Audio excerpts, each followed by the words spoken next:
Hey everybody, welcome back for week 4. At this point in the course, we've spent a lot of time understanding what entrepreneurship is all about and understanding the lifestyle of an entrepreneur. You've even had a chance to reflect on some of your personal goals and visions for what you see for yourself in the future. Now we're going to move forward into specific business ideas and how we can align those business ideas with our own personal vision and successfully launch a company that meets a customer need while also providing for us the type of lifestyle that we want. A lot of people will start a business without first considering the problem that it solves. For a company to be successful, it has to make somebody's life better.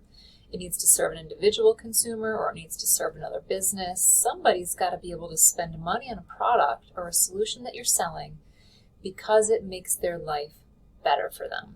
So as we start thinking about business ideas, we first need to take a step back and think about some problems that exist. If you're coming to class with a business idea in mind already, that's great. But pause for a moment and think about what problem does this business idea solve for people? And I want you to focus in that direction. If you're somebody who doesn't yet have a particular business idea, this is the great place to start to find one. First, we're going to think about people that we care to help and the problems that they're experiencing, and we're going to understand a problem through the lens of a tool called the problem tree. We're going to dive into something called design thinking during this week. If you are in the Entrepreneurship and Innovation class, or if you have taken it, that's Business 1430, then this week's content is going to be familiar to you. If you haven't taken it, no big deal. It's your first introduction to the topic of design thinking. So let me show you what you're going to need in this week. The first thing you'll do is watch this overview video on design thinking. It's a problem-solving, creative thinking process that follows a specific 5-step approach. And we're not going to go through all the steps in this class. That's what we do in Entrepreneurship and Innovation. But I do want you to at least start with identifying and uncovering and then understanding a problem that a potential customer is experiencing. So watch this video. The content is supported by this design thinking bootleg from the Stanford D School. It's like a mini textbook that's got some great images, visuals, and principles supporting design thinking. So read through that. And what we're going to be creating is something called a problem tree.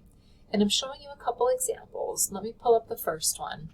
It's a pretty detailed example that has an explanation. So I'd love for you to read through this problem tree analysis. Essentially what you're doing is picking a problem. And in this instance, you'll see this core problem here in the dark brown box. It says poor sanitary conditions in the community. The lighter brown boxes down here, the roots of the tree are all of the causes of poor sanitary conditions. And it might be things like poor hygiene practices, unsafe toilets, dirty, collapsing, leaking, open defecation, and flying toilets. That's something historical that you can Google that and see what that's all about. Bad design, construction quality, all of these things and the causes lead to the problem of poor sanitary conditions in the community.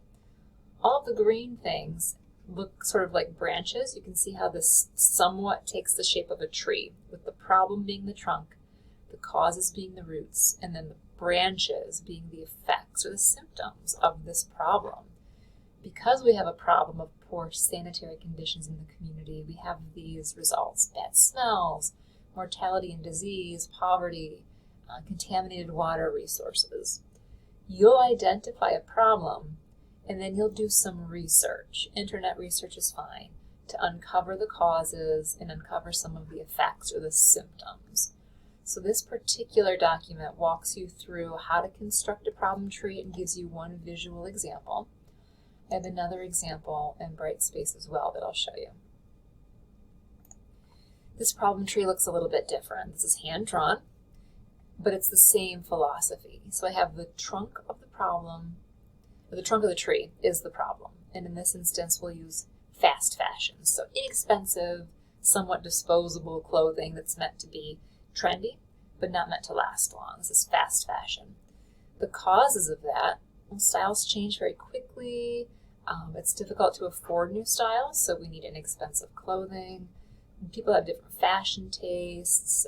Retailers are targeting young people that typically have a lower income. All of these roots are the causes of the problem of fast fashion.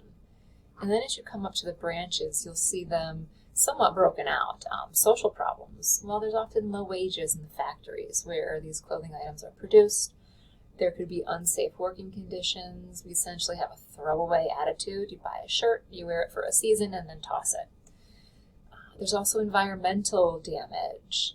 Again, as these old styles are thrown out, we have waste from production, factory pollution, all kinds of issues that result from the problem of fast fashion. So take a look at these two problem tree examples, and your assignment after you've watched the video, after you've gone through the bootleg, is two things. One, you have a quiz on design thinking, 10-question quiz, not a big deal. Then you also have a discussion post where you're going to take a problem and analyze it using that problem tree tool. I've given you a couple tips here for how you might find a problem. If you have one in mind already, feel free to use it. You can also go out and just observe certain people or communities and see what you can come up with. But you're going to do the following things in your discussion. Identify that problem, create your own problem tree, and then post it in the discussion. How do you do that? What should it look like? Depends on your particular style. You can do it all electronically. You can make those little boxes, type words in the boxes. That's totally fine. If you're artistic and you want to draw it out, feel free to do that. You could take a photo or scan it and include that as an attachment in your discussion post. If you go that route and you take a photo, please make sure I can see it. Please make sure it's readable and not blurry. And then you're going to post that problem tree, look at all of your classmates' posts, and make at least 2 meaningful peer comments. And because you're doing pretty good with those peer comments, so of course we're looking for things beyond good job or I agree. You want to make sure you're referencing things your classmate posted, asking some questions, offering your input and insights, and essentially trying to keep the conversation going. But you guys have done pretty well with the discussions so far. That's your assignment for the week. You've got those 2 things, a little bit of research and prep time to get ready for them. If I can help you in any way, please let me know. I am here for you, here to help. Have a good week.